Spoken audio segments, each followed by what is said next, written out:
Сәлеметсіздер ме оқушылар, қалдарыңыз қалай? Ассалаумағалейкум. Уағалейкум ассалам.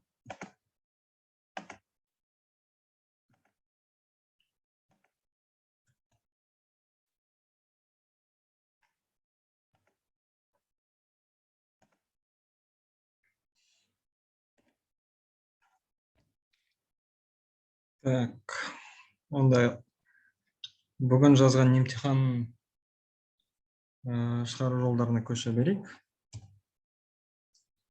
Сферический резервуар, стоящий на земле, имеет радиус r. При какой наименьшей скорости брошенной с земли камень может перелететь через резервуар, лишь коснувшись его вершины.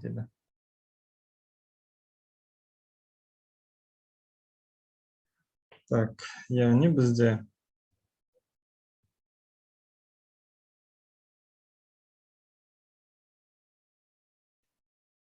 осындай жер бар екен.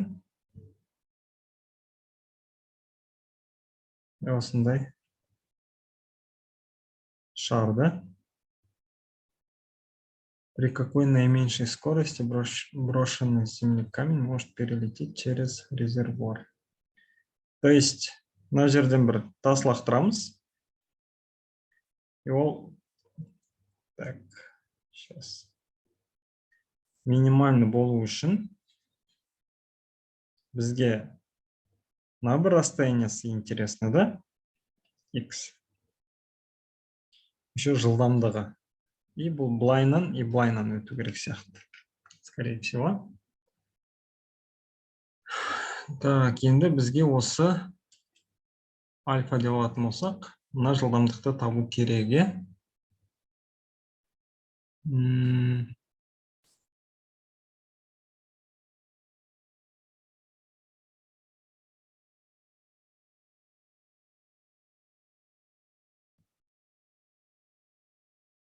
Мынау R болсын. Мына жерді бір бетта деп алайық. Так, қалай шығарсақ болады бұны?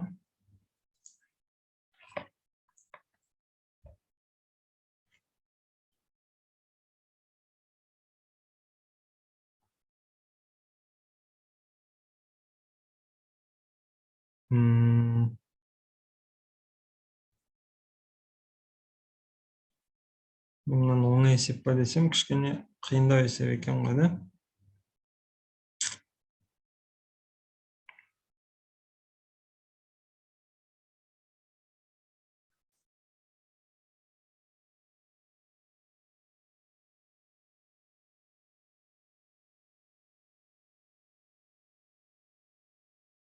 Лишь коснувшись его вершины дейді. Значит, бізге мына жерден тиіп өту керек қой. Да. Мынау, значит, бізге керек емес. Просто бір есеп бар. О жерде именно минимальный болу үшін. Жаңа мен көрсеткендей, осы траектория бойынша жүру керек та, ал мына жерде ондай емес екен. Өйткені с вершины деп жазылып тұр. Онда қиын ештеңесі жоқ, мына есептің осылайынан кетеді. Бізге енді главный мына бір x деген расстояние керек, и все. То есть мына бұны либо альфадан өзгереді, либо x-тан өзгереді деп жаңағындай функция жазу керек. Оны қалай жасаймыз? Так, давайте мына жерде h-max деп алайық. Ол бізде v0 квадрат синус квадрат альфа бөлінген 2g. Осы формула. H-max бізде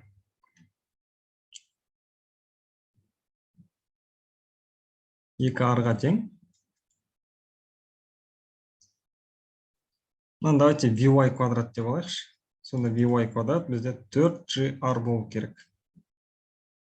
Енді vx неге тең?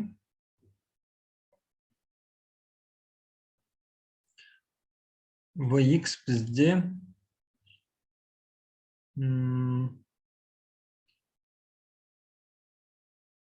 екі х бөлінген т деп аламыз, иә. Жартысына шейін х деп алайық. Там қатты разница жоқ қой. Ал т бізде пока что белгісіз, но біз былай жазсақ болады.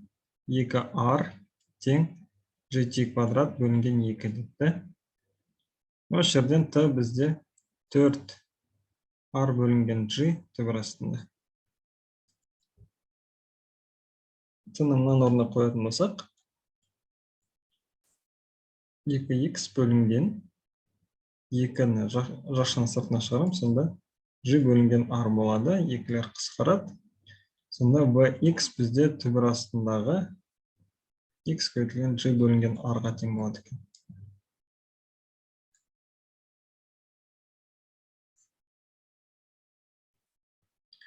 Так, енді былай істесек болады ма?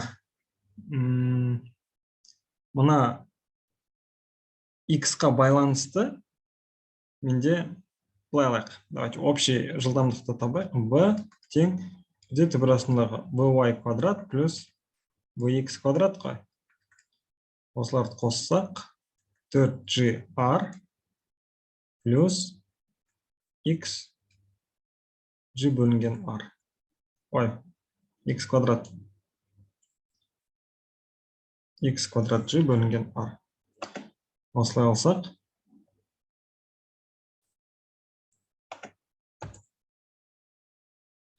так, это не думаю, что будет долго, нормально будет. И мына түбір асты болады. Да? Хорошо, түбір астын алмай қойық, жай ғана v квадратты мына жерге жібере салайықшы. Енді қараңыз, мына жерде бізде жылдамдық x-тан тікелей байланысты, иә? X өзгеру арқылы бізде мұнда жылдамдық тоже өзгеріп отыр, да?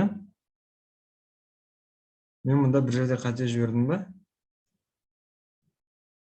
2х бөлінген т 2r тең. Мұнда қате жіберіп тұрмын ғой деймін. Т бөлінген 2 болады, мұнда.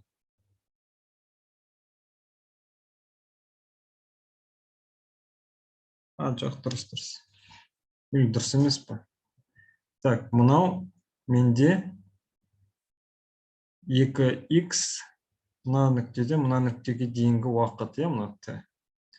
Ал мына т, ол менде мына жерге дейінгі уақыт. Значит, мына т қасына көйтілген 4 деп қосым керек.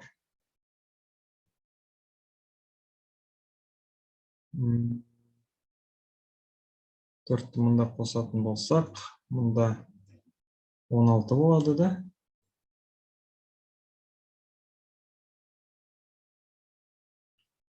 Мына жерде, значит, 2 емес, 4х, и мына 2 бұлай болады. Сонда мұнда көйтілген 4 болады. Осылай болу керек. Дұрыс қой? Так, енді мына v-ның, стоп. V-ны минимально жасау үшін жоқ кетті мұны.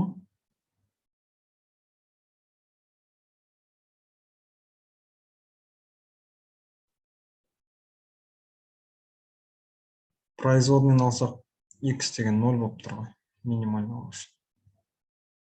Мен бір жерде дұрыс жасаған жоқпын.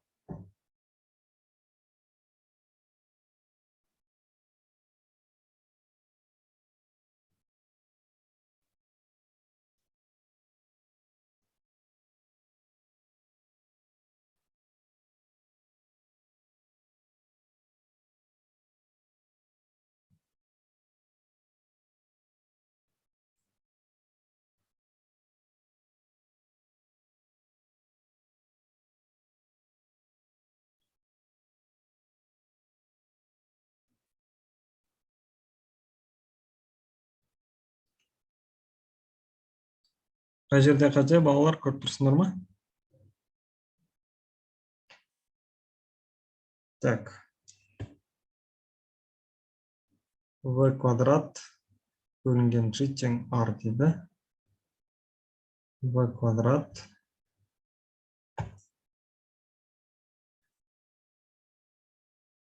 где-то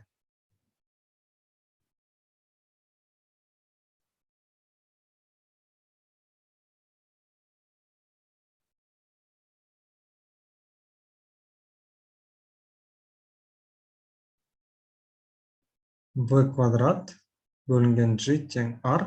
Почему? Откуда это? Это же неправильно.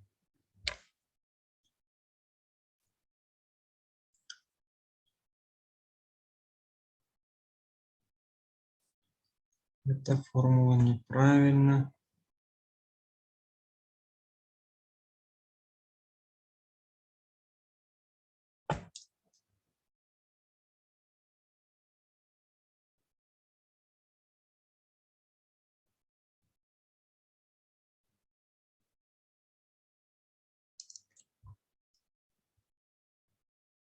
Біз тапқан уақыт жарты жолдың уақыты.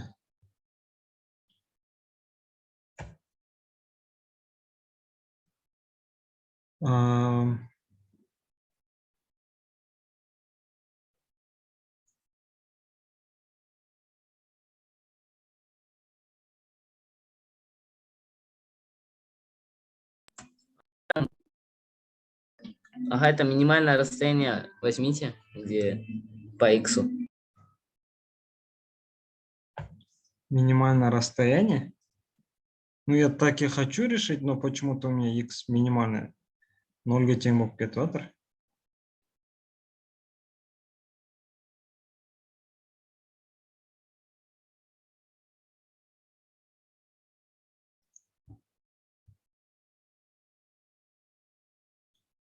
Біз тапқан жарты жолдың уақыты h тең g квадрат бөлінген 2 дейді. Мына жерде ма? Жаздым ғой мен жолдың жартысы деп. Бөлінген 4 деп жазып қойдым оны.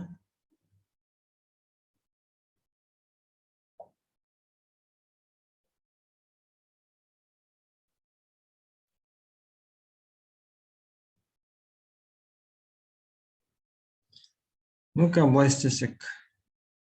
X max бізде 0 квадрат синус 2 альфа бөлінген g десек. Енді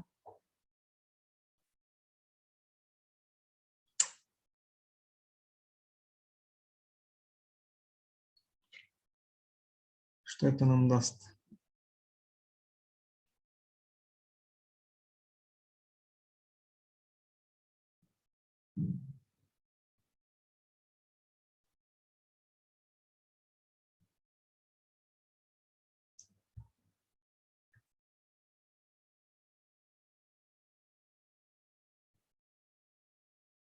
Y квадрат тең 4gr. X квадрат тең gr. Vx по радиусу кривизны находим.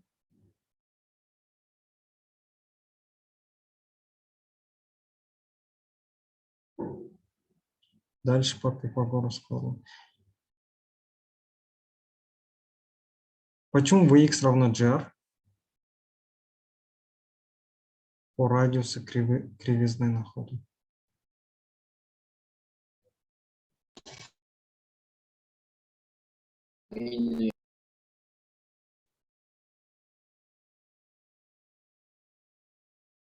Потому что она проходит. Точно. Блин. Короче, балалар қараңдар. Мына жерде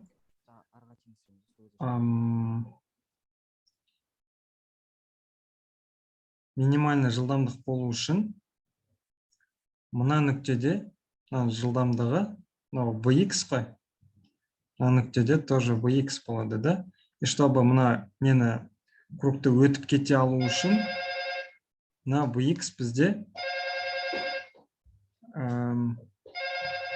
как окружность сияқты табамыз ғой. мынау r и ускорение, сонда g тең болады vx квадрат бөлінген r. Осылайынан. И сонда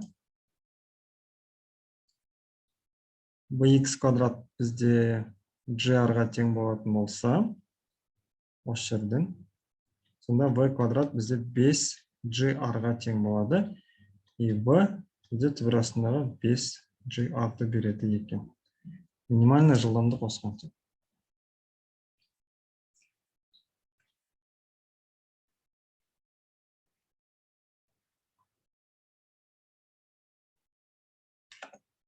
Түсінікті ма?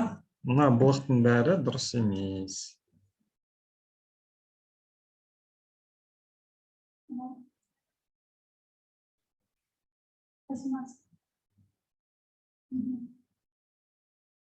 Сұрақ бар ма, балалар?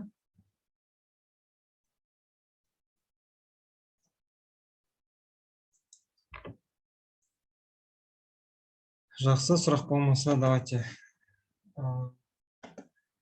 Разбаловка. Разбаловка. Айғайламаңдар, шошып кеттік қой. Так. Біреу. Екеу. Пифагор теоремасының үшеу. Ответіне төртеу. Сонда Пифагорға 3 балл берейік. Маған 8, маған 8.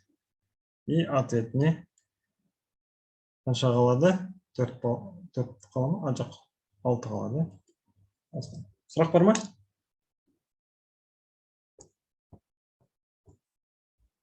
Сұрақ жоқ. Жақсы, давайте дальше. В электрической схеме заданы сопротивление R2, R3, R4 и EDS E1 и E2. Найти сопротивление R1 при условии так, что в цепи ток в цепи гальванометра отсутствует. Так, мына жерде. Значит, бізде мына жерден ток жүрмеу керек деген сөз ғой, да?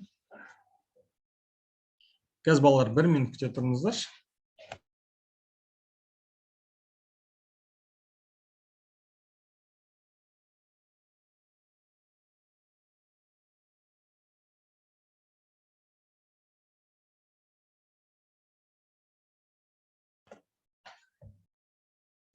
Так. Мына жерде, яғни R1-ның мәнін табу керек. И получается, мына жерден ток жүрген кезде былай, мынаған кетпеу керек та бізде. Былай қарай кетіп болу керек қой. Былай. Скорее всего, осылай болатын шығар. И бізде, яғни мынаден ток жүрмейді. Мұнда I4, I3, I1, I2 деп алатын болсақ, бізде I1 тең I2 болу керек, және I4 тең I3-ке тең болу керек. Өйткені ток именно осы нүктелерде ешқай жаққа бөлініп кетпейді, да?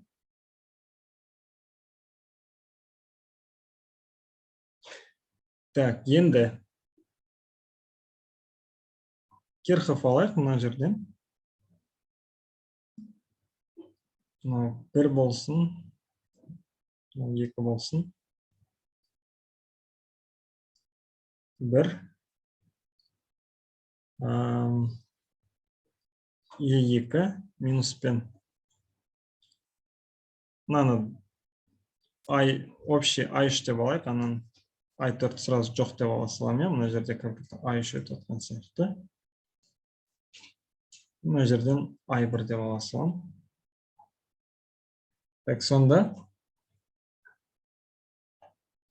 минус E1, минус E2 тең, тең емес, плюс R3 плюс R4 көбейтілген I3 болады, да? Тең болады 0-ге. Одан кейін екінші Кирхов бізде неге тең болады? Е2 минус Е1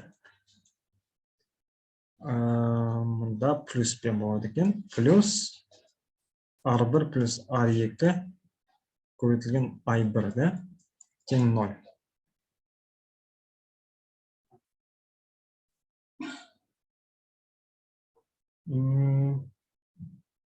Бұл деген бізге нені береді? Пока что бізде 3 неизвестный, да? I3 неизвестный, I1 неизвестный и R1 белгісіз. Значит, бізге мына жерден қандай тоқ өтетін табу қазір?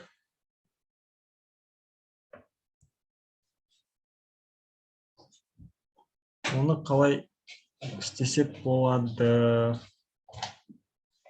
Қараңыз.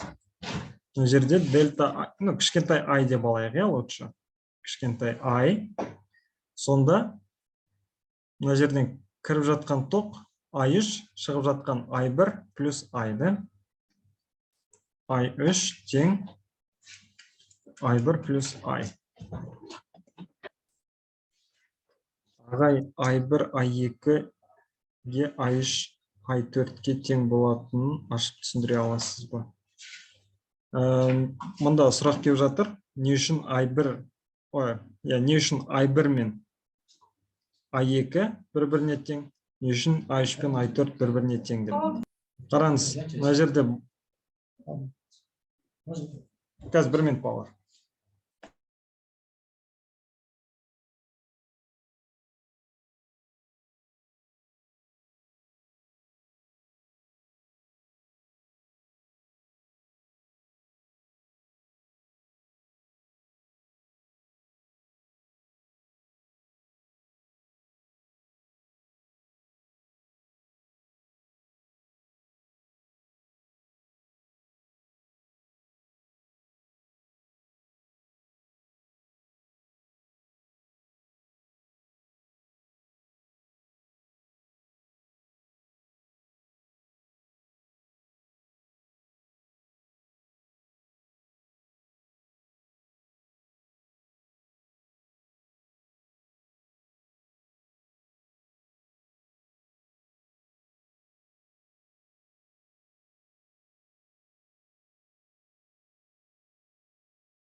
Сізге арқылы біреу жасап жатыр ма?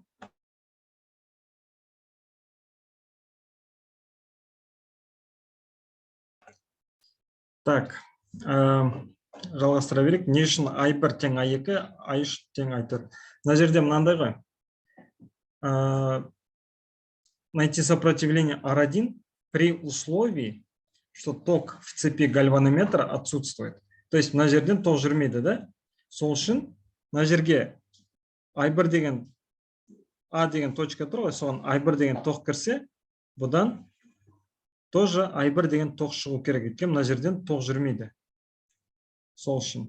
Мына жерде тура солай, мұнан I3 кірсе, I4 шығатын болса, екеуі тең болу керек, екен мына жерден тағы былай қарай ток кірмейді. Сол үшін. Так, енді жалғастыра берейік. Енді мына B деген точканы қарайық. Бұл жерде кіретін ток бізде I3, шығатын тоқтар I1 және кішкентай I.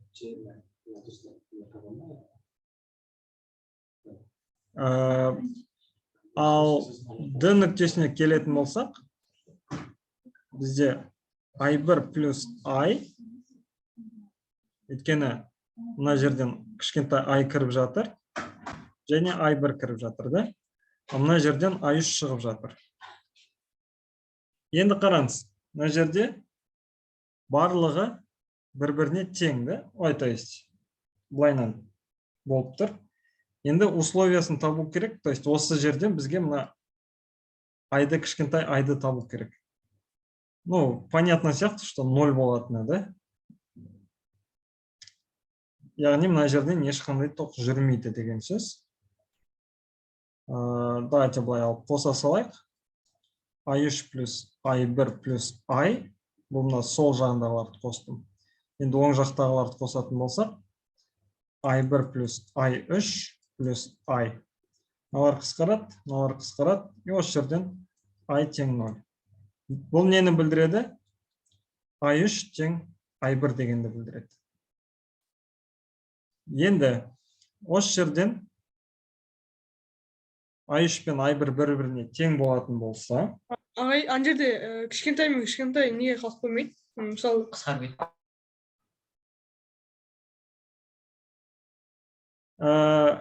кішкентай мен кішкентай неге қалып қоймайды дейсіз? Мен мына Типа- жерде түсіндім. Мен мына жерде былай түсіндірген дұрыс болады негізі. Мына дұрыс емес. Былай істейік.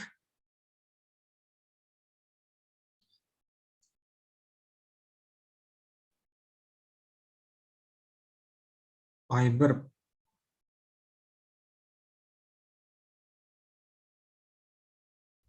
жоқ, тоқта, мен дұрыс түсіндірген жоқпын. Не. Бұл дұрыс емес. Или дұрыс па?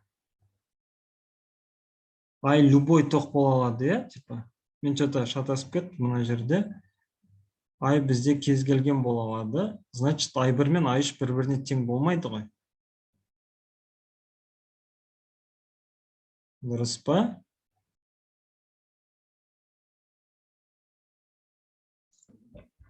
Иә. Значит, I-ды біз бұл жерден таба алмаймыз деген сөз.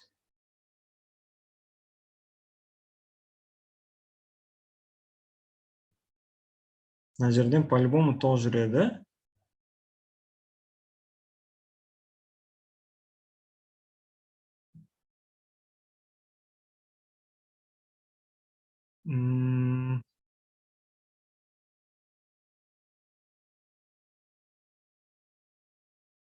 Амир, ағай там ток не идет. Не идет? Почему?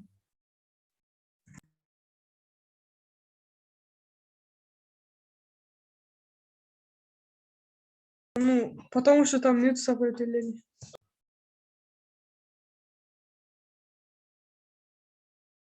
Нету, должен идти ток. I плюс I1 тең I3.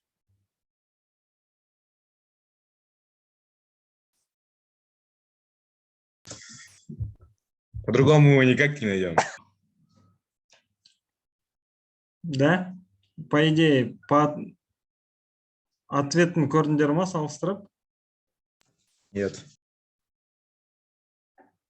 Так. Сейчас давайте подумаем.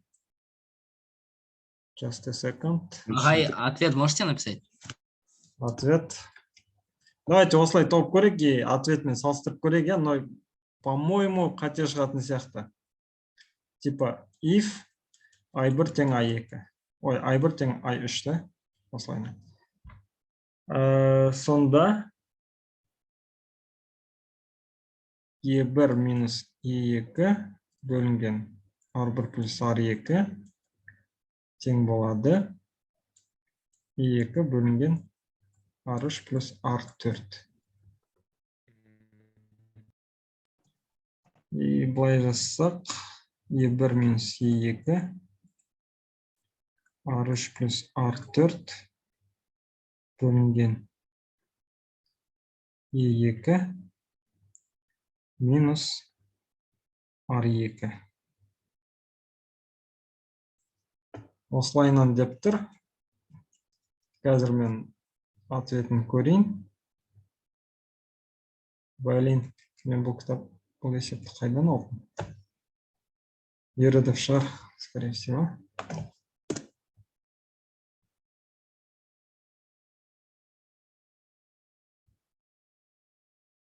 Так, электрический ток 104 дейді.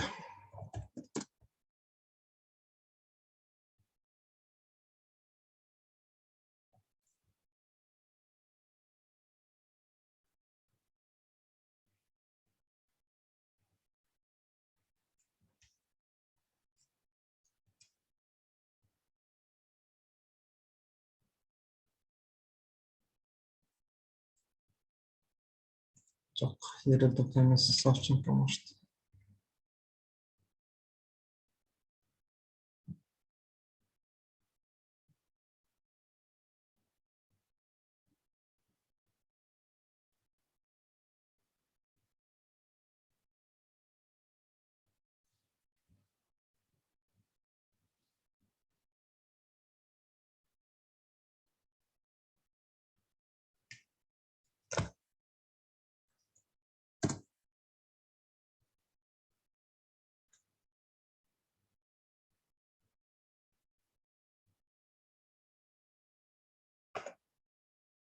Савченко доместит. Ага, если там ток нулевой, там же просто эпсилон 1 поделить на все сопротивления будет. И все.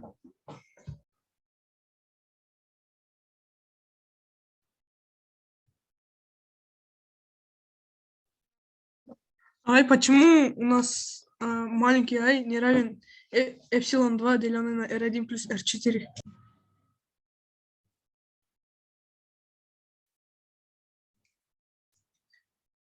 Почему маленький i равен чему? Эпсилон 2 деленное на R4. R3 плюс R4. Еще раз. Ослай? Не, это не вариант. Да. Окей. Не много смс точно.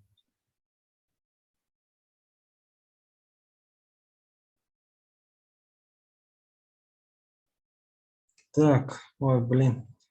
Что-то того моего проекта не. Сейчас.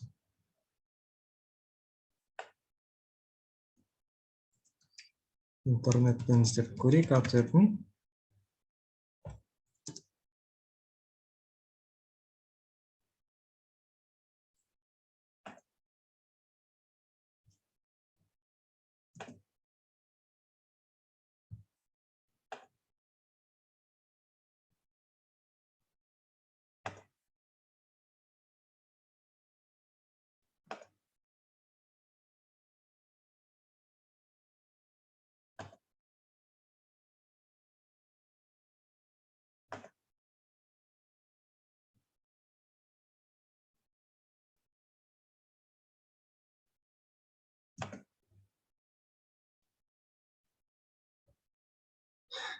Так, блин.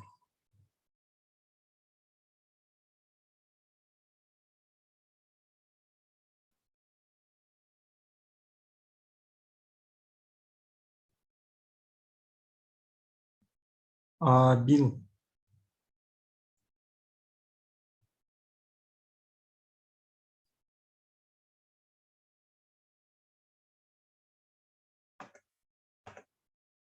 Мне кажется, и раз там был крик, что-то шықпай жатыр. Это таба алмай жатырмын.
Интернеттен де таба алмай қойдым что-то. Странно.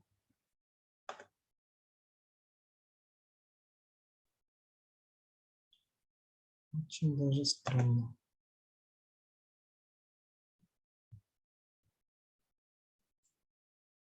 Ага, и просто возьмите то, что, короче, контур от ЭТС по всей цепи.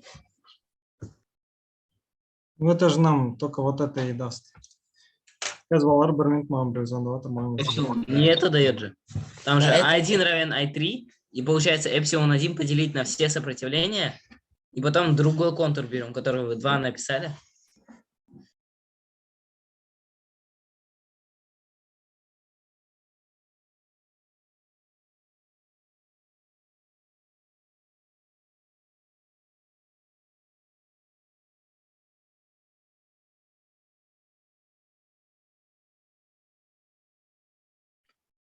Так, ты хочешь взять вот так, да? Да, да, да. Но это нам ничего не даст, я уверен. Там ответ выходит. Там, короче, будет, смотри, минус Е1 плюс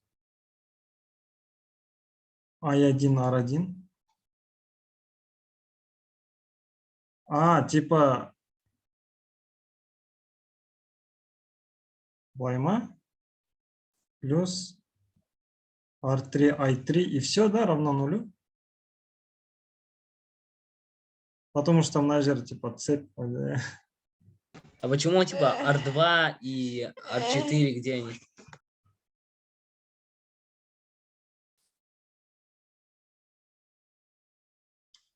Осы керек па бұларда?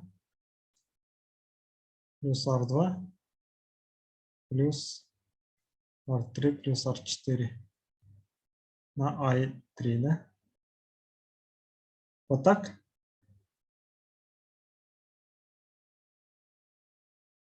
Да, да, да.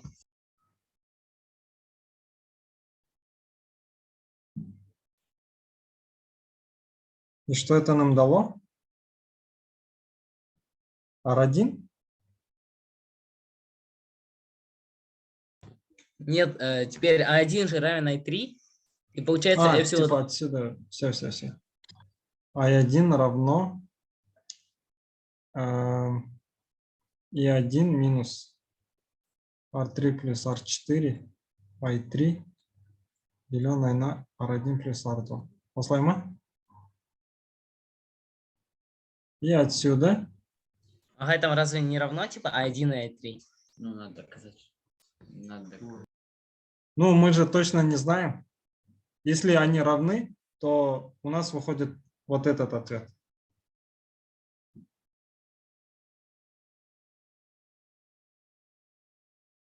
Ты же хочешь сейчас вот этот I1 поставить сюда? Не, зачем?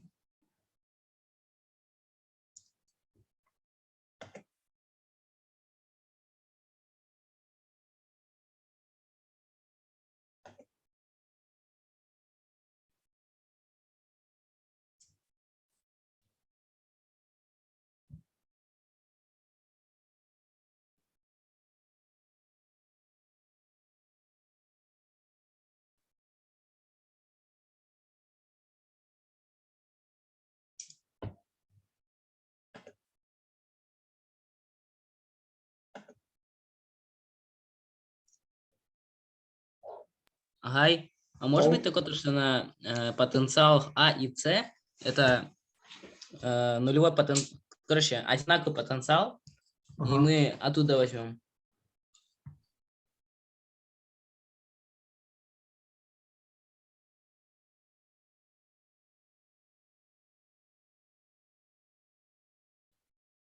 Смотри, если здесь мы возьмем как одинаковый потенциал, то у нас ток должен течь в эту сторону, да?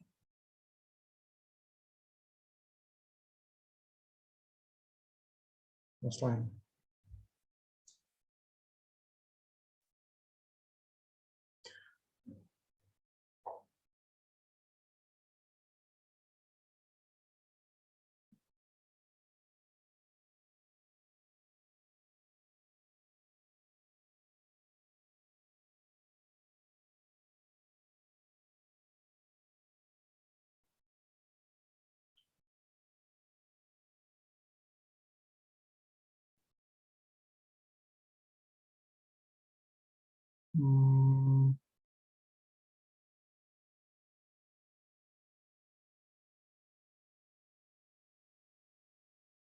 Там же тока нет. И можем ли мы взять то, что потенциал одинаковый просто? Все, понял. Правильно. Мы берем так. На жерде это неправильно, но хотя. Это, скорее всего, неправильно. Қалай ойлайсыңдар? Вот Артур же говорит, что в точках А и С там потенциалы одинаковые. Как мы это можем использовать? Смотрите, фи А равно фи С. Осыны қалай қолдансақ болады?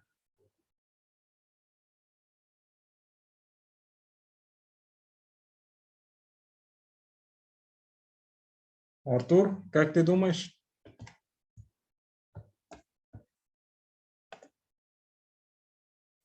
Красавчик. Бексултан ба? Вот он написал. Бекарс, sorry.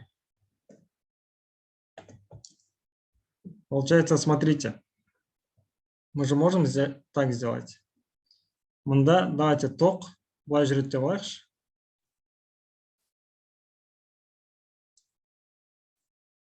Тоқ былай қарай жүреді. Хорошо? Мына жерден былай қарай.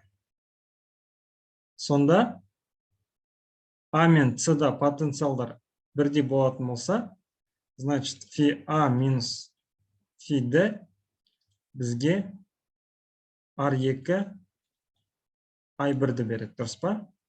Ал фи С минус фи Д бізге R4 I3-ті береді. Но екеуі бір-біріне тең ғой. Потому что фи А равно фи С. И отсюда R2 на I1 будет равно R4 на I3.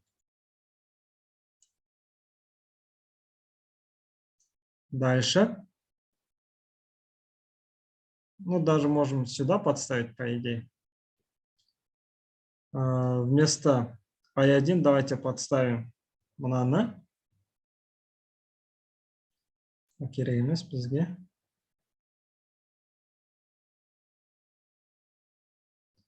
Стоп.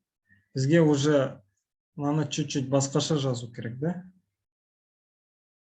Бірінші Кирхоффты, потому что былай аламыз минус. И мыналар тоже с минусом будут.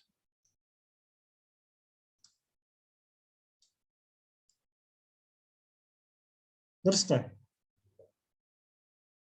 Потому что біз тоқты былай қарай деп алып отырмыз. Так, дальше енді осы жерден давайте вместо I1 подставлю сюда. Сонда не болады бізде?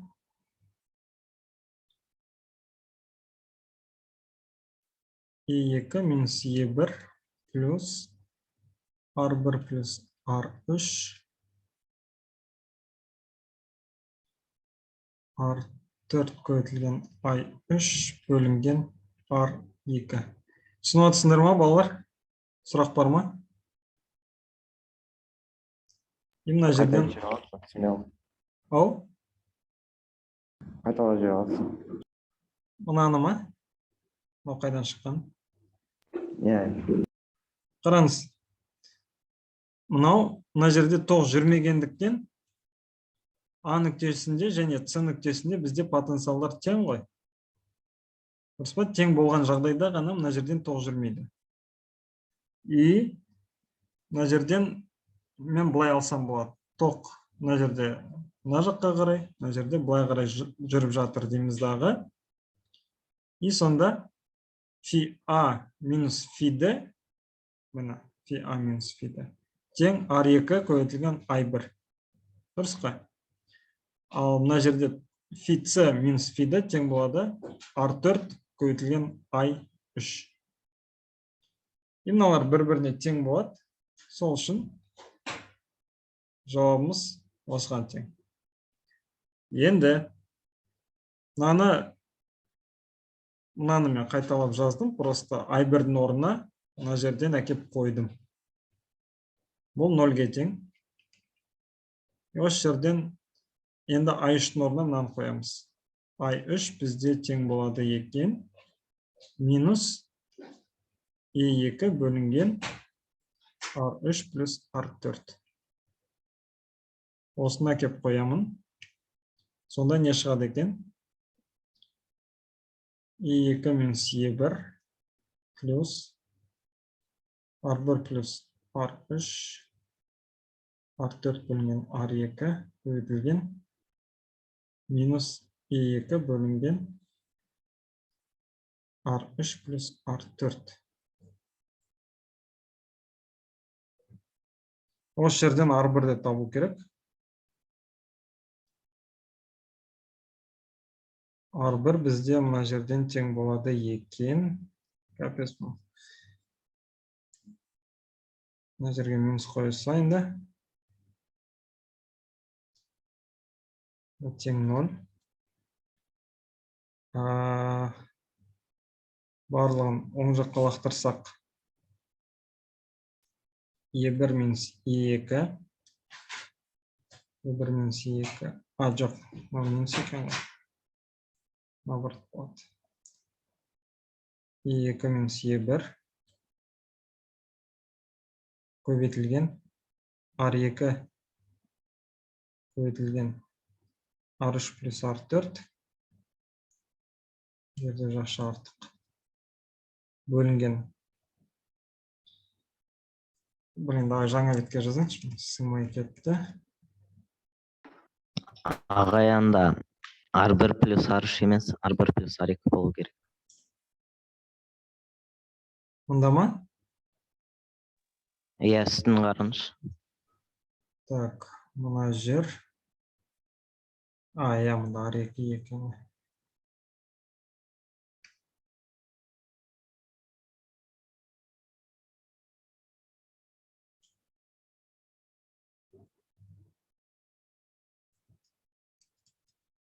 Так, 1 секунд.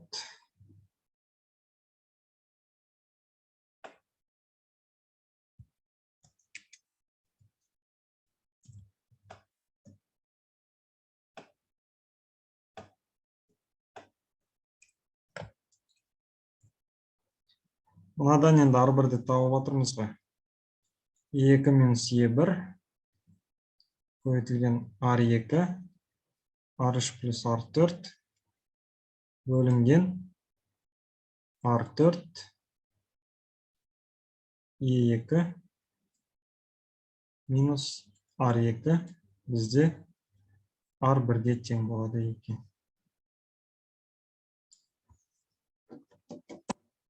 Вот осылай. Сұрақ бар ма?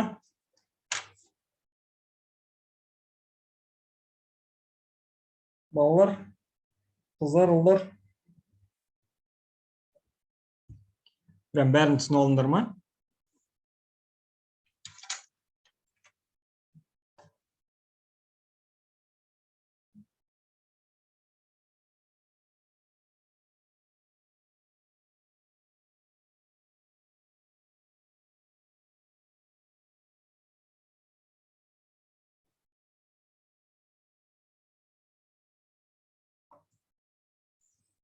Так. Сұрақ жоқ болса, давайте разбаловка. 1, 2,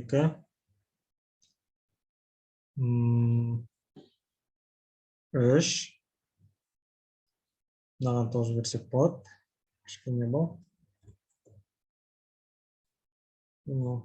5, да? Бұл не? Мынау бізден қайдан шықты? Мына керек емес сот. Бұл бізге керегі жоқ.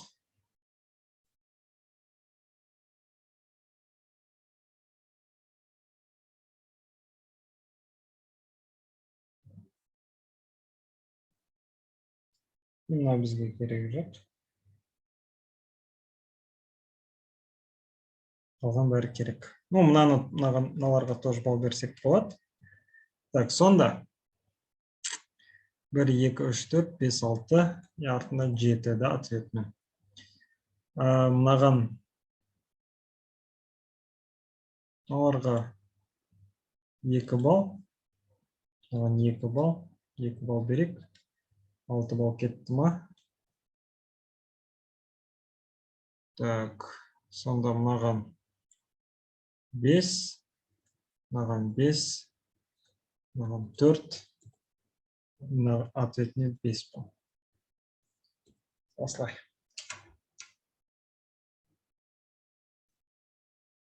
12, 16, 20, 25. Дұрыс. Жақсы. Давайте 6 минут перерыв жасайық, иә? 30-да жалғастырамыз, 30-да. Давайте жалғастыра берейік. Кусок льда, масса 1 килограмм, при температуре минус 30 градусов Цельсия привязали к грузу, температура которого была равна 0 градусов Цельсия, и опустили в емкость с водой температуры 0 градусов Цельсия. При этом лед и груз сначала утонули, а через некоторое время всплыли.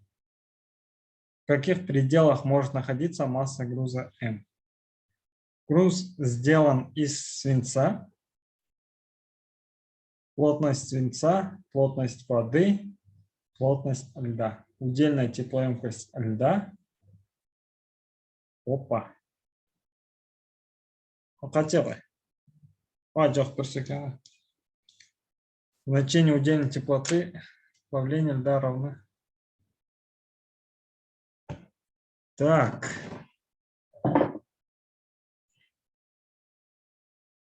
Не дейді мынау.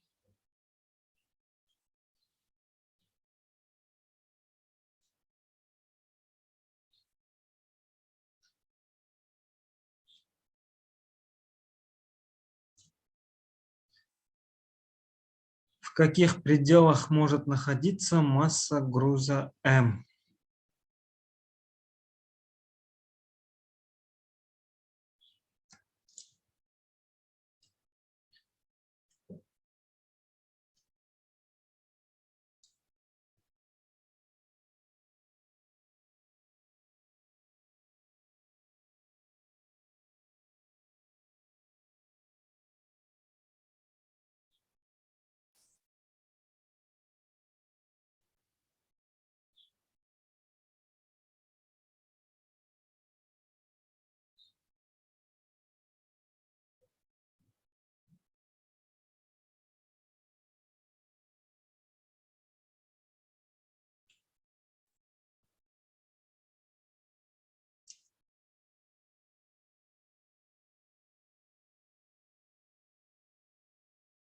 Так, маған мында бір көмек керек болып отыр. Қандай случайда мына может груз и лед екеуін осылай байлап қояды ғой, да?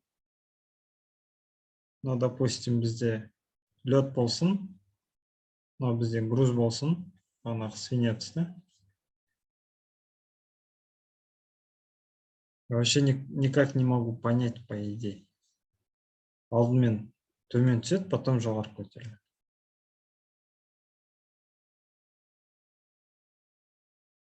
А, теперь понял.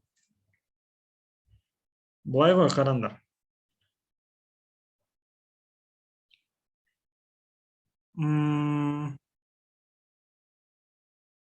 Мұз минус 30 градуста, значит, ол өте суық қой, да?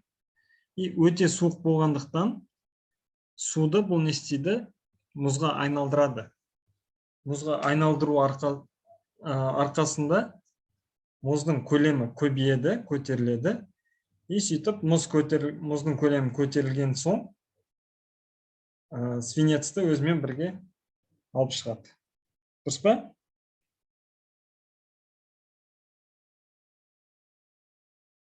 Думаю, дұрыс. Так, енді давайте екі жағдайды қарастырайық. Бірінші максимальный, свинецтің максимальный несі, массасы және минимальный массасы. Алдымен, так как бірінші төмен түскендіктен минимальныйдан бастайық, потому что төмен түсіру үшін бұда минимальный бір массасы болу керек, е? М мин деп қойық, көбейтілген G тең болу керек Там сила Архимеда бар, да? Сила Архимеда жоғары қарай итерсе, плюс Аға еще леттің массасы бар. я оны қазір қосамыз. Сила Архимеда плюс сила Архимеда льда. Мынау лед деп қояйық. Ал мынау свинец деп қояйық. Свинец, да, свин. И минус М льда G. Но үлкен М екен. Сразу үлкен М деп жаза салайық бұны.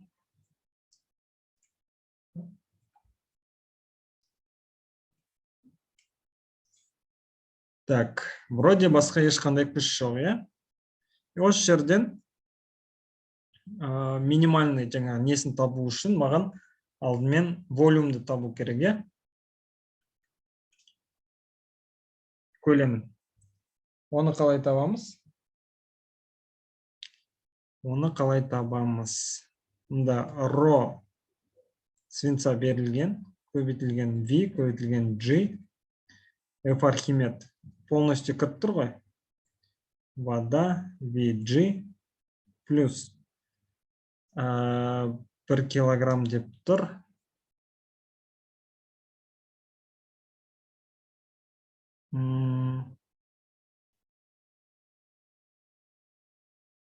F Архимед льда былай ғой негізі. MG. Так. MG бөлінген 0,9 бола ма?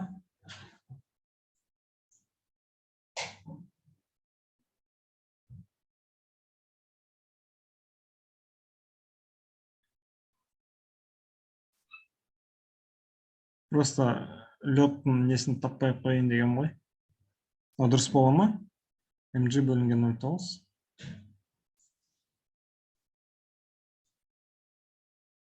Балалар.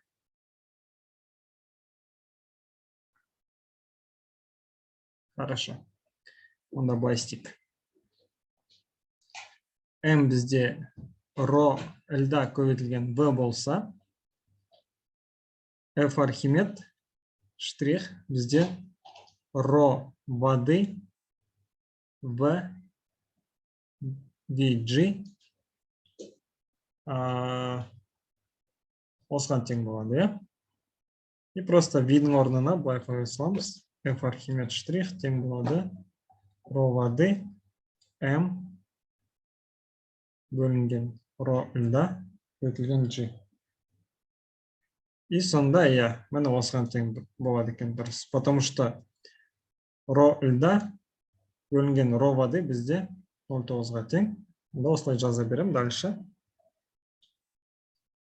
MG бөлінген 0,9 минус MG. Аны былай қарай лақтырамыз. Сонда ро свинца минус ро воды VG тең 0,1 MG бөлінген 0,9. Қысқартайық, бөлінген 9, жылар қысқарады. Сонда V свинца будет равно M деленное на 9 ро свинца минус ро воды.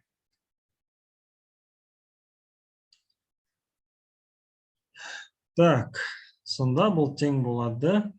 Масса 1 килограмм. 9 ро свинца минус ро воды бізде тең болады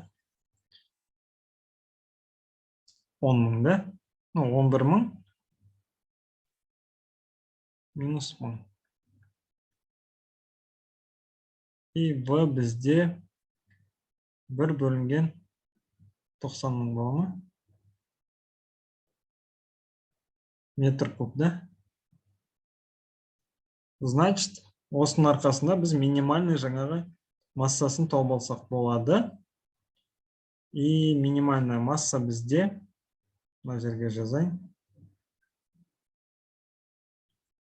м мин тең ро свинца көбейтілген осы жаңағы волюмда. Ро бізде 11.000 бөлінген 90.000. 1, 2, 3, 11 бөлінген 90.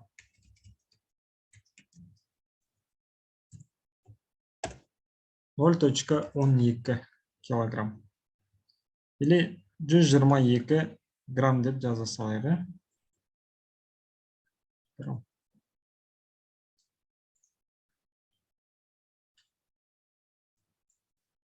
Что-то дұрыс келмей тұр.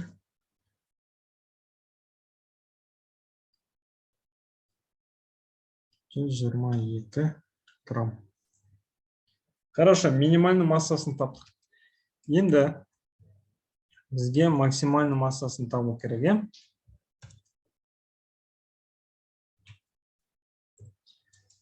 Максимальный массасын тапқан кезде, қараңыз, бұда температура минус 30 градус.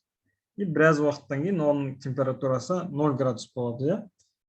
Потому что судың барлығын мұзға айналдырып үлгермейді.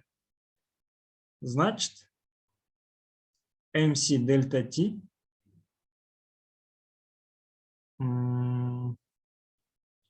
MC дельта T деген бұл бізде үлкен M. Осы мұздың массасы бізде, осы 1 килограммдық мұз минус 30 градустан 0 градусқа шейін көтеріледі температурасы. И сол моментте ол дельта M деген суды мұзға айналдырады. Осы дельта M-ді табайық. Ол бізде тең болады 1, 2130 бөлінген 3,4 көтілген 15. Олар 1 минут маған звондап жатыр.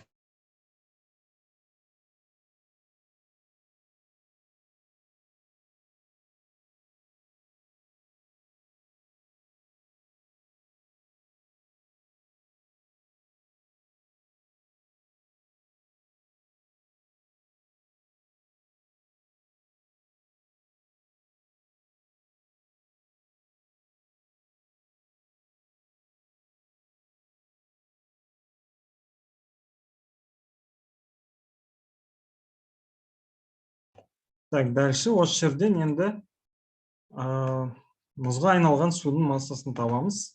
Сонда 2100 көбейтілген 30 бөлінген 3,4. 1, 2, 3, 4, 5. 0,185 болады екен. Килограмм. 0,185 килограмм су мұзға айналды. Яғни 185 грамм мұз болды. Енді осыншама мұз жаңағы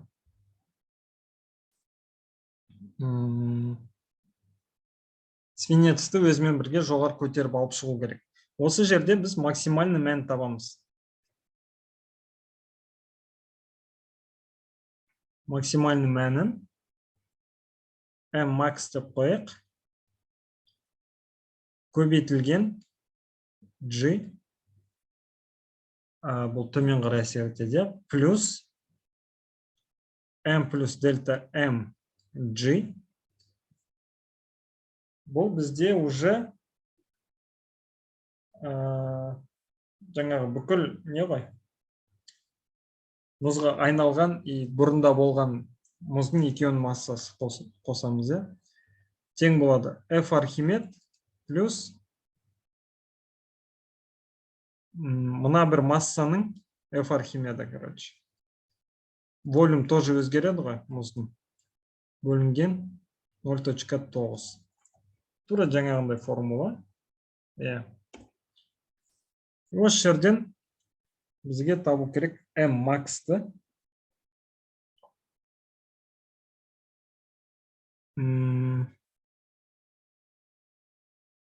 F Архимед неге тең екен?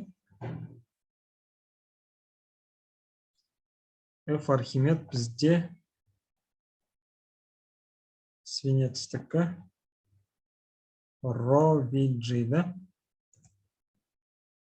Ро воды на B на G. B бізде білеміз. Хорошо, давайте сразу осыны жаза берейік. Мәндерін қойып, я. Макс на 10 плюс M плюс дельта M бізде 1.185 көбейтілген 10. F Архимед дегеніміз 1000. Волюм бізде қанша болды? 1 бөлінген 90 мың болды ма? 1 бөлінген 90 мың көбейтілген 10.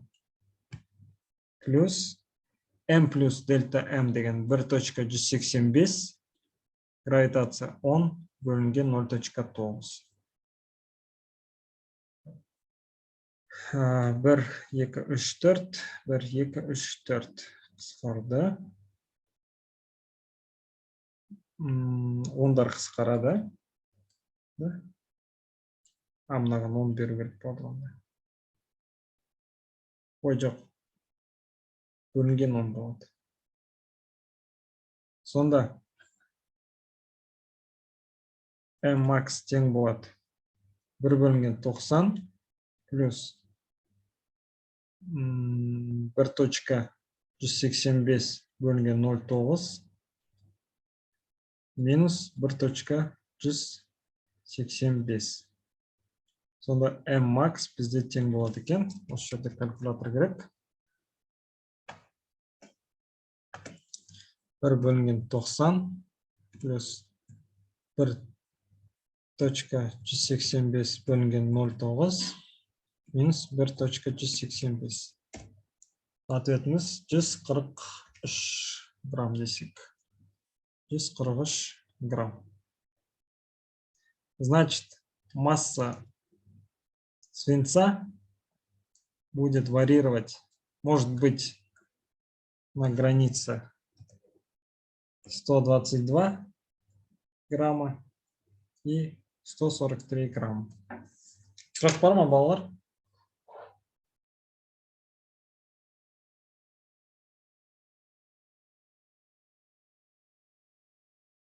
Тыңдап отырсыңдар ма өзі?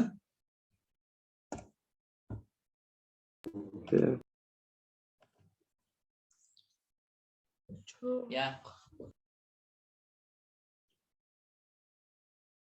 Біреу.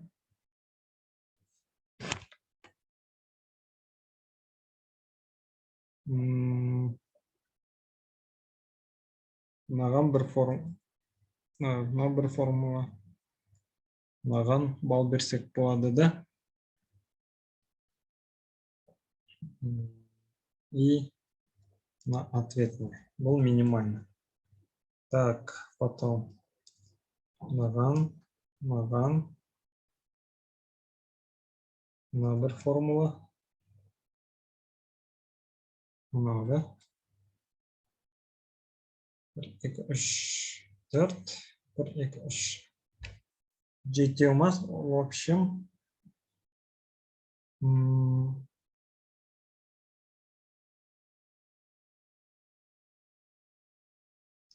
давайте 4 балл. Мына волюм тапқанға 3 балл.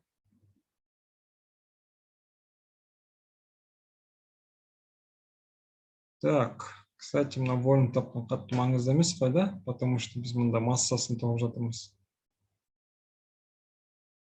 Онда мынаған 4 емес.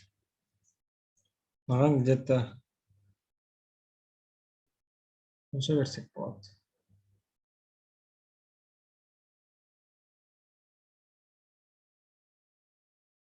Давайте 6 балл берейік. Мынаған 3 балл берейік.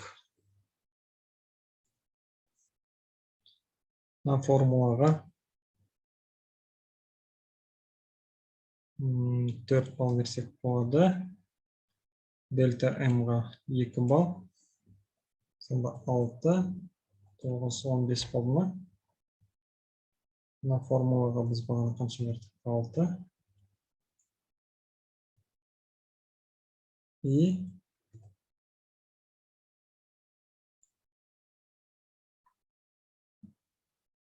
12 плюс 9. 21 ма? Мынаған 3 балл. И осылай әдемілеп жазып көрсететін болса 1 балл. 25 болады, в общем. Вот осылай. Оңай есеп деп ойлаймын. Ұзақ болғаны болмаса.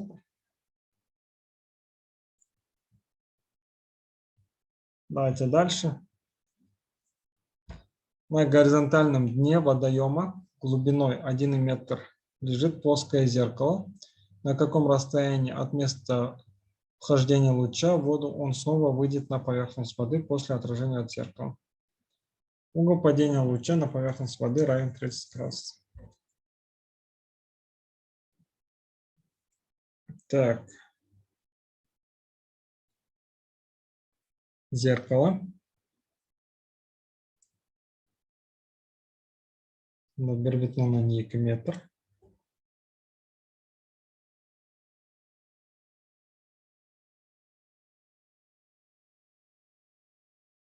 На каком расстоянии? Так, получается, былай 30 градуспен түседі.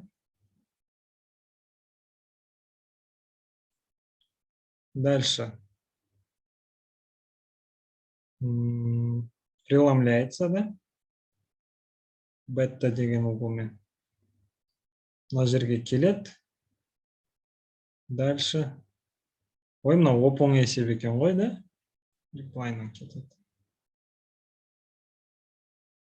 Главное, беттаны тапсақ. Вообще оп-оң екен. Бетта бізде, так, синус бетта көбейтілген n тең болады синус 30-ға. Осы жерден бетта тең болады. Судың n бізде 1,33 қой. Калькулятормен тауып алайық. Так, 30 дегеніміз бізде 1 бөлінген 2. 0,5 бөлінген 1,33. 0,375, короче. 0,375. Осыны беттен табамыз. Ол 22 градус болады екен. 22 градус Цельсия деп тұрмын. 22 градус. Так, мынау бетта 22 градус болса, бізге H белгілі. Но X бөлінген 2, да, осы X-ті табу керек. Общий X болатын болса, X бөлінген 2, мына H берілген, мына жері 22 градус. Значит, X бөлінген 2 бөлінген H бізде тангенс 22-ні береді. Осы жерден X бізге тең болады. H тангенс 22 көбейтілген 2. Сонда X бізде тең болады екен.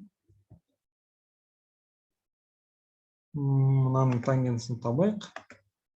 Көбейтік 2-ге, көбейтік 1,2-ге.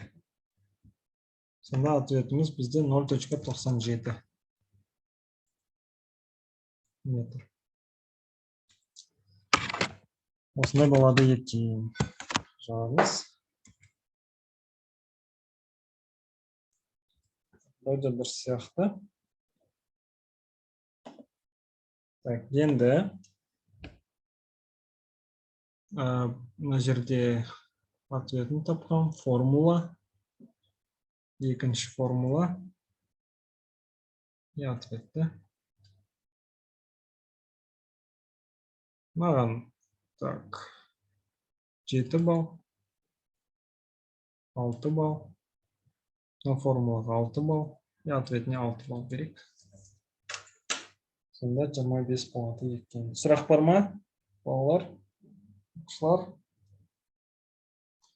Сұрақ жоқ деп ойлаймын, оңай есеп. Жақсы, сонда давайте келесі есепті өздерін шығарып көріңдер.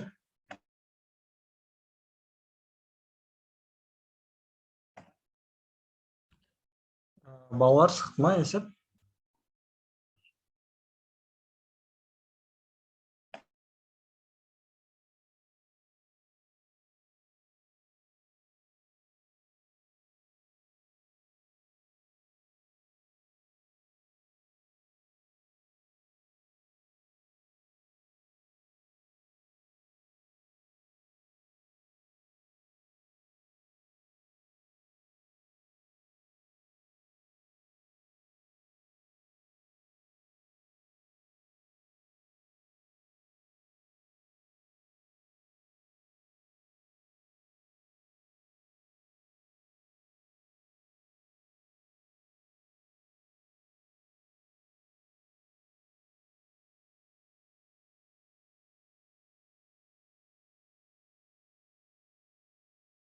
Так, давайте енді жалғастыра берейік онда.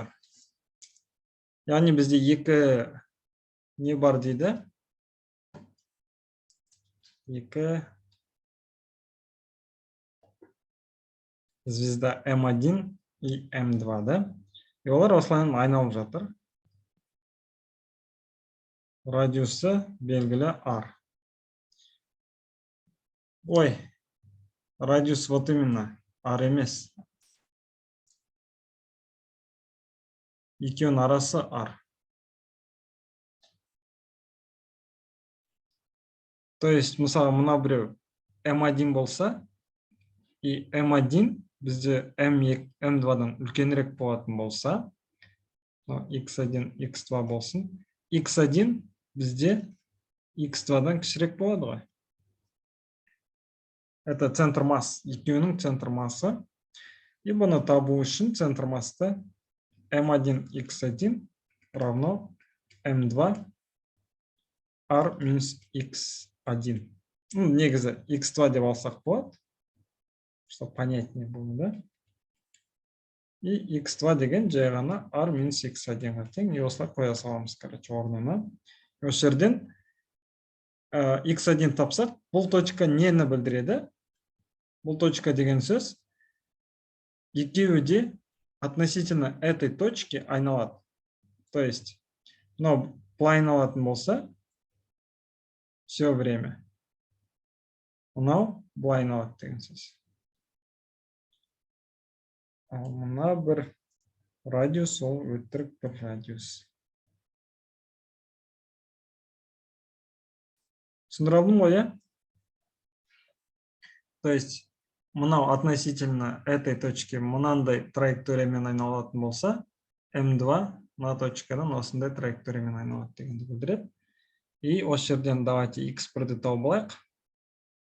М1 X1 тең М2 R минус X1 дедік. Сонда X1 бізде тең болады М2 R бөлінген М1 плюс М2. Осылай. Так, енді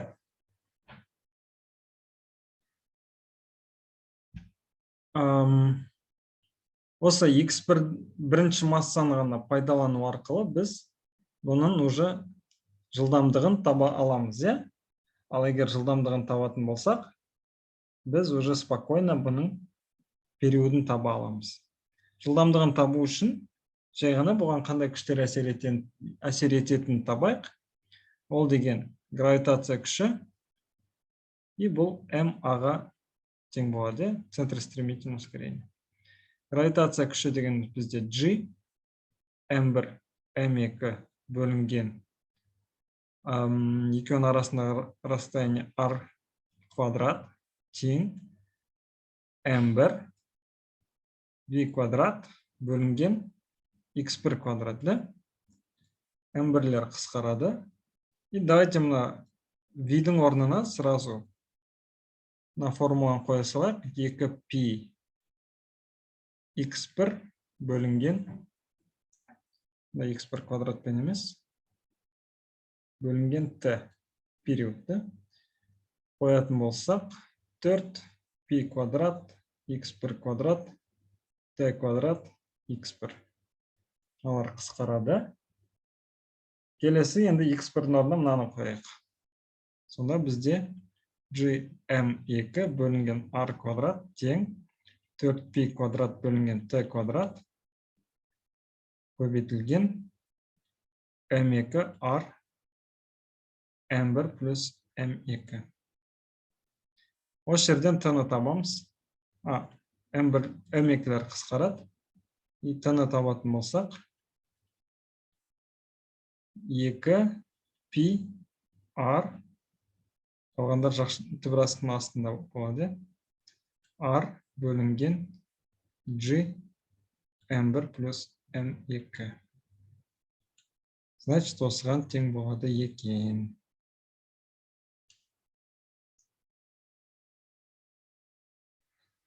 Так, сұрақ бар ма, балалар?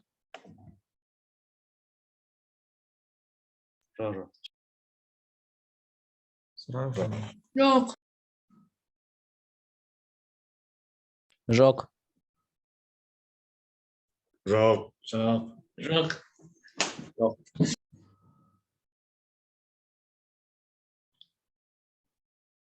Жоқ болса дальше. Онда давайте мына есеп шығарыңдар. Тоже кішкене уақыт берейін.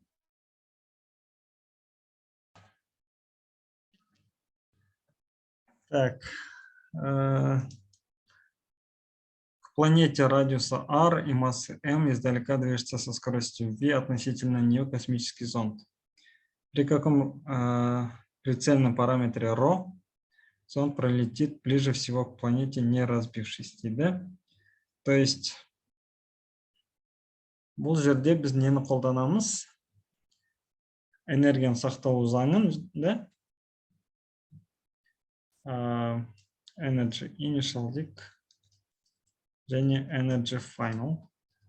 И импульс қолданамыз, да?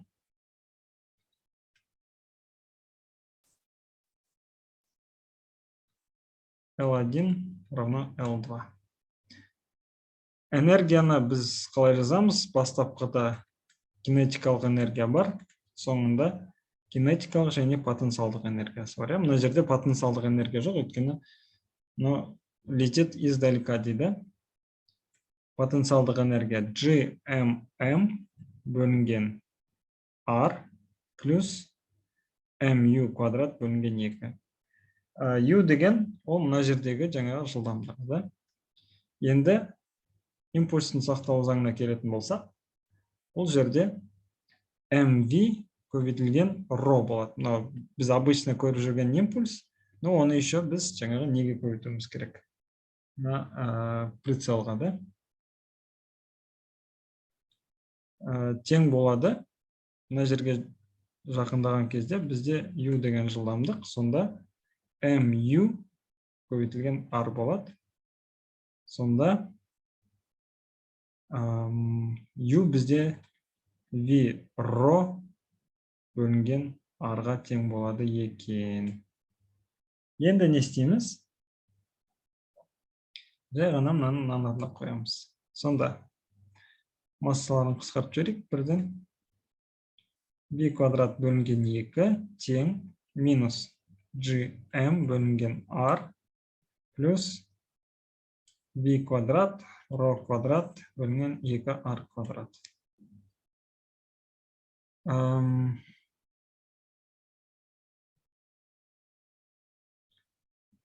И бізге мына ρ-ны тапсын дейді ғой. ρ-ны табу үшін біз барлығын сол жаққа жібереміз. Сонда V квадрат бөлінген 2 плюс GM бөлінген R көбейтілген V квадрат на 2R квадрат. И мына барлығы түбір астында. Ішіне кіргізе салайық, сонда әдемірек көрінетін сияқты. Ішіне кіргізетін болсақ, мына жерде R квадрат болып кіреді ішіне. Минус, алмаған GM көбейтілген 2 R бөлінген V квадрат. Осындай болады екен. Так.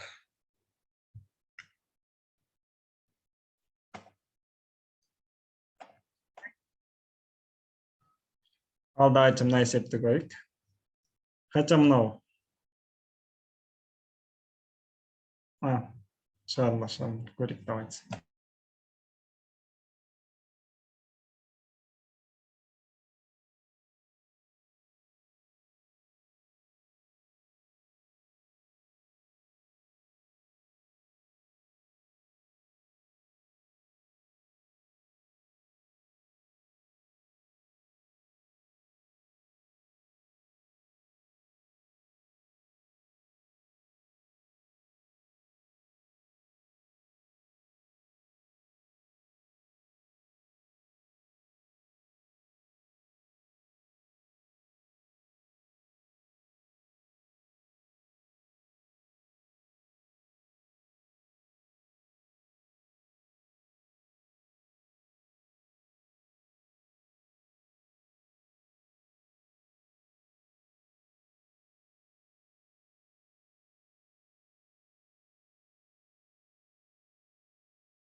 Шықты ма балалар?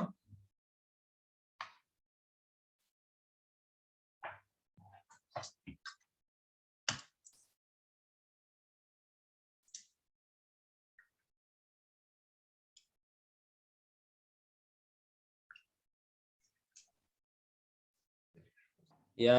Я.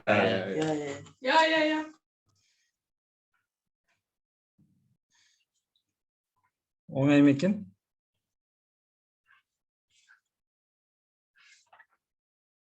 Так.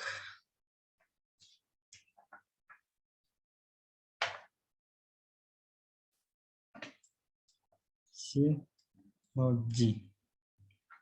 Так. Уитстон мосты бойынша мына жерден ешқандай тоқ жүрмейді, иә? Значит, гальванометр 0-ды көрсетеді. Ол қандай жағдайда? Егер R1 көбейтілген RX тең болса, R көбейтілген R2-ге. Значит, осы жерден RX бізде R2 бөлінген R1. Осыған тең болады, иә? Енді давайте мынаны ауыстырса дейді, да? Мына жерге гальванометр, гальванометрдің орнына батарея, батареяның орнына гальванометр жалғайтын болса. Енді давайте мына точкаларды, то есть мына схеманы кішкене өзгертіп көрейікші. Жаңа Уитстон несіне келе ма, келмей ма? Келсе, оны қалай сызғанымыз дұрыс болады.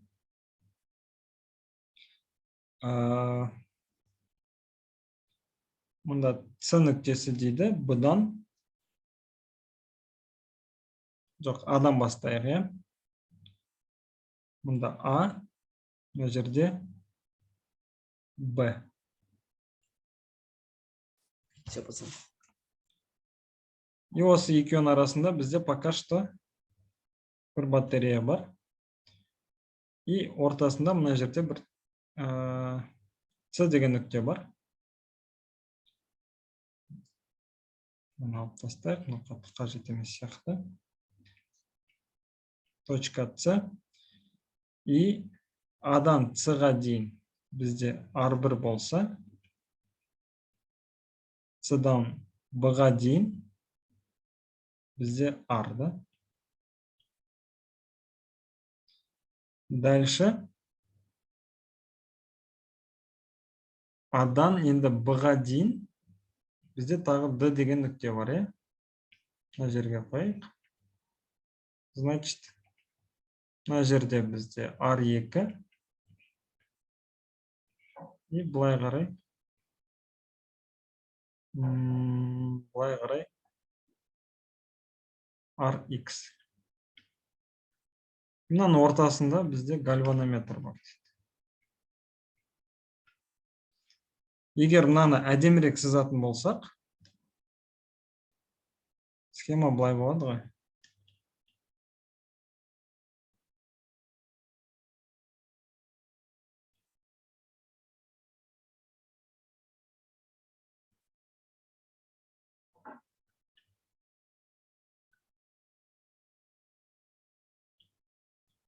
R1, R2, гальванометр, RX, R, мында E. И если поменять местами батарею и гальванометр, то снова получится мостовая схема. Сохранится ли баланс в новой схеме, дейді. Оны көру үшін жаңағы R1 мен RX, R2 мен R тура келіп тұр, да? Значит, ответ да, сохранится, да? Жақсы, давайте келесі есепке көшейік. Чему равна разность потенциалов между клеммами в схеме на рисунке? Что покажет амперметр, если его подключить к клеммам, дейді.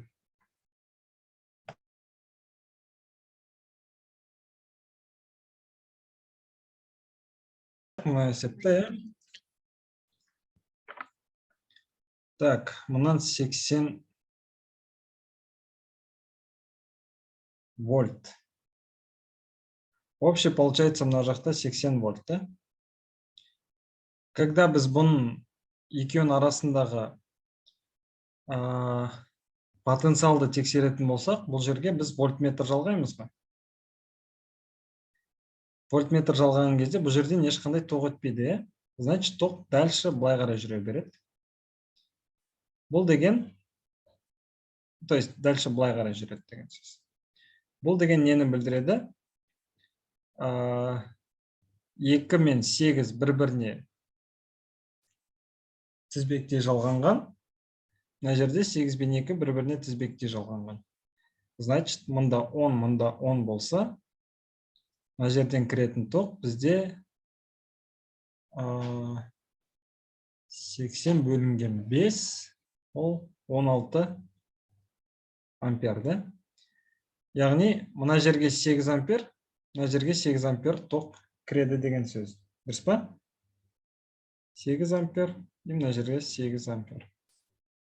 Енді, давайте былай істейік. Мына точканы А деп алайық, мына точканы Б, мына точканы С деп алайық.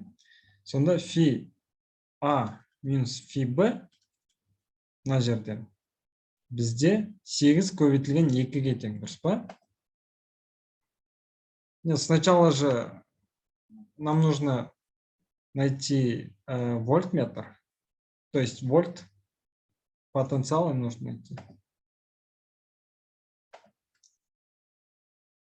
Так, фи А минус фи Б бізде 8 көбейтілген 2-ге тең болады, яғни 16 вольт.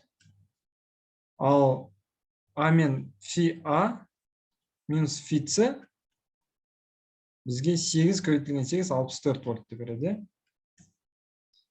Енді мына жерден разность потенциалов для Б и С можем найти просто былайынан, да? Бір-бірінен азайту арқылы. То есть фи А минус фи Б минус фи А минус фи С будет равно 16 минус 64, да? Мына жерден 64 фи А мен фи А қысқарады. Сонда фи Б минус фи С бізде тең болады 48 вольт. Сұрақ бар ма? Оңай екен, не? Енді, егер бұларды дейді немен жалғасақ? Амперметрмен жалғайтын болсақ. Мына жерге амперметр жалғаймыз. Сонда мына жерден тоқ спокойно өтеді ғой. Значит, бұлар бір-біріне қалай жалғанады деген сөз? Мына екеуі бір-біріне параллельно, и мына екеуі бір-біріне параллельно деген сөз. Давайте общий жүретін тоқты табайық.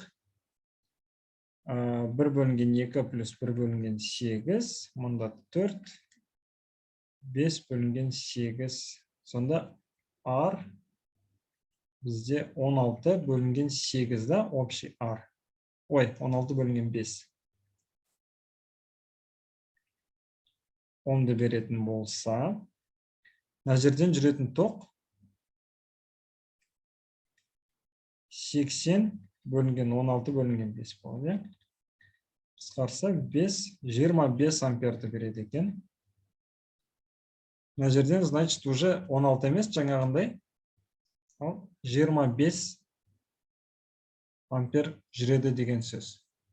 Енді қараңыздар. Мынадан 25 ампер жүрсе, схеманы былай сызайын. Мына жерге.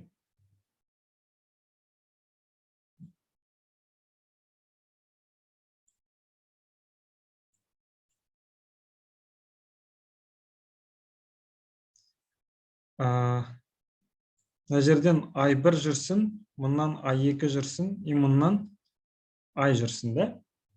Мен білмеймін ол қазір. Ол былай жүре ма, немесе керісінше былай жүре ма. Но мен просто осылай деп көрсете салам. И мына жерге келгенде, мынау бізде I1 плюс I болады, ал мынау I2 минус I болады. Дұрыс па? Ал мынау 2, мынау 8, мынау 8, мынау 2 болғандықтан тең болады ғой. Мынау менде I2-ге тең болады, мынау менде I1-ге тең болады. Осылай. Значит, мен мына жерден I1 мен I2-ні тапсам, спокойно айды тауып алады екенмін, иә?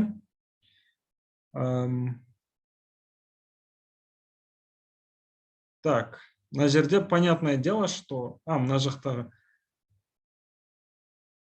Хорошо, давайте былай істейік. 80 вольт қой, общий. Значит, әрқайсысында 40 вольттан, да? На жерде. Мынаған 40 вольт. И мынаған 40. То есть, бұнан арасы 40 вольт. Сонда, I1-ді табатын болсақ, I1 бізде 40 бөлінген 2, яғни 20 ампер болады.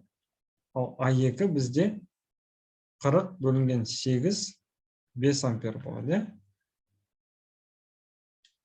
Осылай тауып аламыз.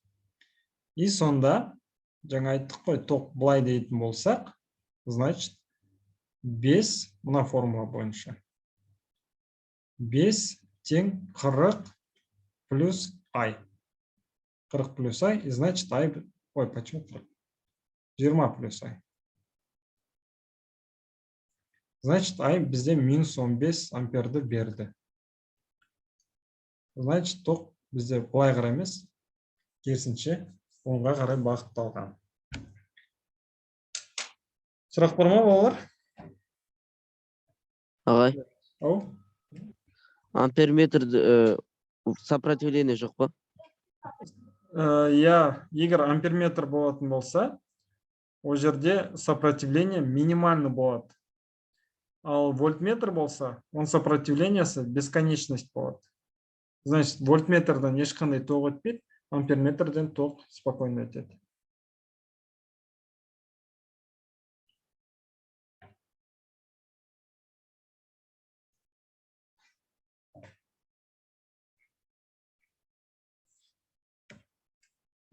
Так.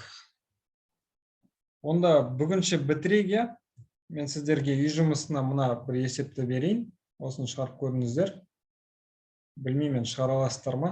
Бұл заряженные частицы бірін-бір итеріп тұрады. И бірін-бір itергеннің арқасында бұларда бір колебание пайда болады. То есть, қараңыз, осылай тұр ғой. И мынау жақындаса, мына жерге. Мына екеуі бір-біріне жақындайды, ал мынау алыстайды, иә? Мына екеуі. Алыстаған кезде күш не істейді? Азайып кетеді. Жақындаған кезде күш керісінше көбейеді. Соның арқасында мына екеуі бірін-бірін уже қаттырақ итереді дағы. Біраз уақыттан кейін бұл екеуі мына нүктеде болады, ал мына екеуі мына нүктеде болады. И сөйтіп все время жалғаса береді дағы. И солай бірін-бір итеріп не істегеннің арқасында бұларда бір колебание пайда болады. Сол колебаниям периодын табу керек. Тауып көруге тырысыңыздар. Бүгінше осымен сабақ аяқталды.